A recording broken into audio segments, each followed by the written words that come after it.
ఇవాళ సిద్దిపేట జిల్లాలో పర్యటించనున్నారు సీఎం రేవంత్ రెడ్డి. నంగునూరు మండలం నర్మెటాలో 300 కోట్లతో నిర్మించిన ఆయిల్ పామ్ ఫ్యాక్టరీని ప్రారంభించనున్నారు ముఖ్యమంత్రి. ఇక దీంతో పాటు రిఫైనరీ పరిశ్రమకు కూడా శంకుస్థాపన చేయనున్నారు.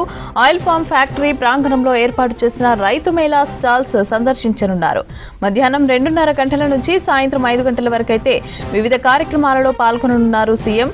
ఈ సందర్భంగా రైతులతో ఏర్పాటు చేసిన బహిరంగ సభలో సీఎం రేవంత్ రెడ్డి, వివేక్ వెంకటస్వామి, తుమ్మల నాగేశ్వరరావుతో పాటు పలువురు మంత్రులు పాల్గొననున్నారు. సిద్దిపేట నియోజకవర్గంలో మున్సిపాలిటీ పరిధిలో యుఐడిఎఫ్ కింద నీటి సరఫరా అండర్ గ్రౌండ్ డ్రైనేజీ ప్రాజెక్టుకు 141.34 కోట్లతో శంకుస్థాపన చేయనున్నారు సీఎం. ఎన్సాన్పల్లి దగ్గర 78 కోట్లతో నిర్మించిన జిల్లా జైలు భవనాన్ని ప్రారంభిస్తారు ముఖ్యమంత్రి. ఇక ఎన్సాన్పల్లిలో 15 కోట్లతో 50 పడకల సమగ్ర ఆయుష్ హాస్పిటల్ ని ప్రారంభించనున్నారు. తర్వాత 3.60 కోట్లతో సెంట్రల్ మెడిసిన్ స్టోర్, గట్ల మల్యాలలో పిహెచ్సి భవనాన్ని కూడా ఓపెన్ చేయనున్నారు. ఇక ఎన్జీఓ కాలనీలో యూపీహెచ్సి భవనాన్ని ప్రారంభించనున్నారు సీఎం.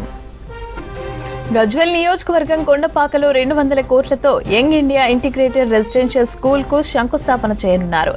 మార్కుక్లో తెలంగాణ పబ్లిక్ స్కూల్ కు అదనపు మౌలిక సదుపాయాల కోసం 16.62 కోట్ల పనులకైతే శ్రీకారం చుట్టనున్నారు. తర్వాత జగదేవ్పూర్, మార్కుక్ మండలాల్లో సమగ్ర మండల కార్యాలయ సముదాయాలను కూడా ప్రారంభించనున్నారు.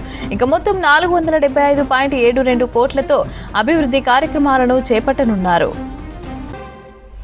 ఇక సీఎం పర్యటనకి సంబంధించి మరిన్ని డీటెయిల్స్ శ్రీధర్ లైవ్ లో అందిస్తారు. శ్రీధర్, చెప్పండి, సీఎం టూర్ కి సంబంధించిన అప్డేట్స్ ఏంటి?